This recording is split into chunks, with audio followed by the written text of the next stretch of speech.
It's the Pit Parade, the picture story of the Pittsburgh scene from the KDKA TV archives.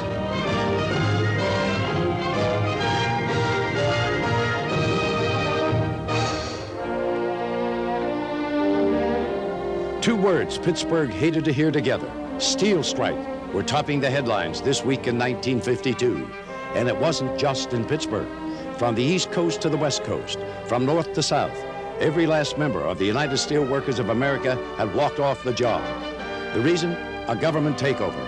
President Harry Truman had taken over the steel industry to avert a strike, nationalized it, he called it, and the steelworkers thought he was going too far.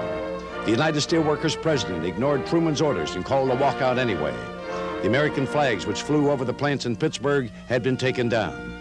The smokestacks stood silent and the workers walked the picket lines. For 3 long days, no work, no progress.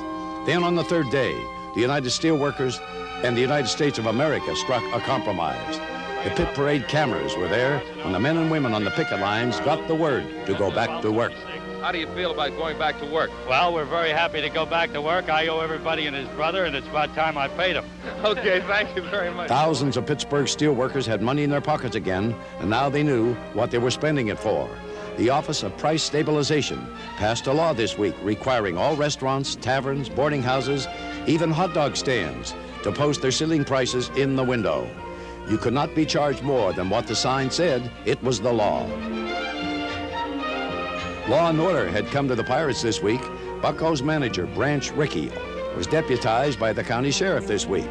Branch wore his tin star proudly and vowed to make the Pirates stars again. But their star was falling this week. Crowds were thin at Forbes Field, where the Pirates had won only 1 game in 11. But it was not discouraging the ladies. The Pit Parade cameraman took our viewers out to the ball game and found gaggles of girls. Gorgeous girls were a dime a dozen at this event. This was the Miss Cover Lovely contest. The Pittsburgh Models Club, those girls you saw in ads for anything from Frigidaires to garage door openers, were crowning their own beauty queen. And we don't mean to steal her spotlight, but the woman handing her flowers to someone you know. Recognize future newswoman Eleanor Shano.